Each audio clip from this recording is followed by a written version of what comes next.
মানুষ মাত্রেই ভুল হবে,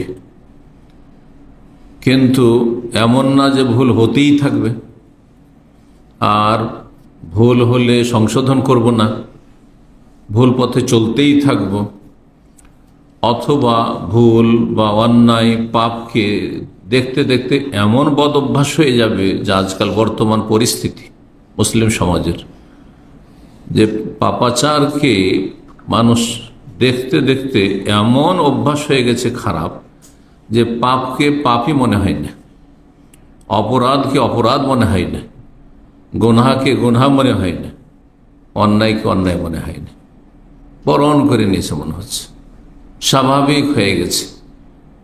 আরবি প্রবাদে রয়েছে, কাসরাতুল মাসাস ইউবাল্লিদুল এহসাস, বেশি বেশি স্পর্শ করলে মানুষের অনুভূতি হ্রাস পেয়ে যায়, অনুভূতি শক্তি এটি তখন কি হয়ে যায়, ভোথা হয়ে যায়, তখন আর অনুভূত হয় না, বোঝা যায় না। বেশি টাচ করলে, আর বেশি টাচ না করলে সেন্সিটিভ থাকে, স্পর্শকাতর থাকে।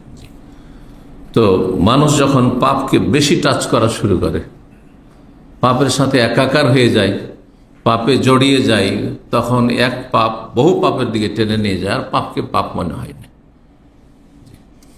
মানুষের ইমানি যে অনুভূতি রয়েছে, ইমানি এহসাস রয়েছে, যে ইমানের দাবি হচ্ছে যে গুনাহ হইলে টের পাওয়া, আর টের পায় না, অচেতন হয়ে যাচ্ছে যেন।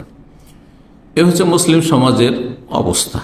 আল্লাহ আমাদের হেফাজত করুন। এমনকি ভালো ভালো মানুষের অবস্থা, যে সমস্ত পাপগুলিতে মানুষ জড়িয়ে গেছে সেগুলিকে আর পাপই মনে করে না। যে কাজগুলি করছে ভালো, অতটাতে হয়তো নিজেকে সীমিত রেখেছে, আর বাকি পাপই মনে হচ্ছে না, আল্লাহর হকের ক্ষেত্রে হোক অথবা মানুষের হকের ক্ষেত্রে হোক।